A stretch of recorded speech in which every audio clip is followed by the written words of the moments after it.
किसान कल्याण वर्ष में हमारी सरकार लगातार किसान हितैषी निर्णय ले रही है। मुझे इस बात की प्रसन्नता कि हमने अपना ही रिकॉर्ड तोड़ करके गेहूं खरीदी में बीते वर्ष 75 लाख टन गेहूं खरीदा था। इस साल हम लगभग 100 लाख टन के साथ अपनी खरीदी पे आगे बढ़ रहे हैं। और अभी तक जो मुझे जानकारी आज तक मिली है, पूरे देश में सबसे ज़्यादा किसानों से अगर गेहूं खरीदा गया है तो हमारे अपने राज्य मध्य प्रदेश में खरीदा गया है। और अभी तक 91 लाख अर्थात 91 लाख मीट्रिक टन गेहूं को हमने परचेस कर लिया है। ऐसे में 23 तारीख का समय पूर्व निर्धारित था। मुझे किसानों की ओर से बताया गया कि स्लॉट जिनने बुक कर लिए, लेकिन लाइन लंबी लग रही है, तो किसानों के लिए और गुंजाइश देते हुए हमने कहा जिनके भी स्लॉट बुक हुए हैं ऐसे सभी किसानों से हम माल खरीदेंगे। इसलिए उसकी तारीख 23 तारीख से बढ़ाकर 28 मई तक करने की मैं घोषणा कर रहा हूं। हमारे अपने कमिटमेंट है किसानों के साथ। हमारी अपनी ये किसानों हितैषी सरकार है।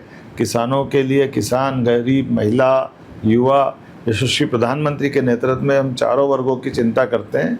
ऐसे में आप किसान भाई बहनों से मैं निवेदन करना चाहूँगा कि आप चिंता मत करो। आपके गेहूं का हमने जो स्लॉट दिया है उस स्लॉट में सबको खरीदने का प्रबंधन हम कर रहे हैं।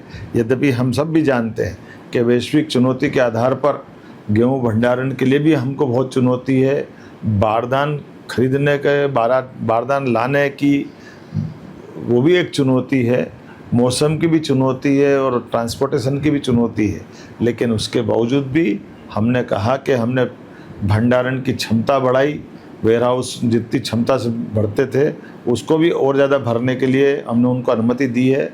और हम अपनी इस प्रतिबद्धता के प्रति पुनः कटिबद्ध हैं कि हम अपने किसानों का गेहूं अपने खरीदी केंद्रों पर आकर के उनको 2625 का दाम देंगे। मेरी अपनी ओर से किसान भाई बहनों को 28 तारीख तक जिनके स्लॉट बुक हुए हैं उनको खरीदे जाने की घोषणा करने की बधाई।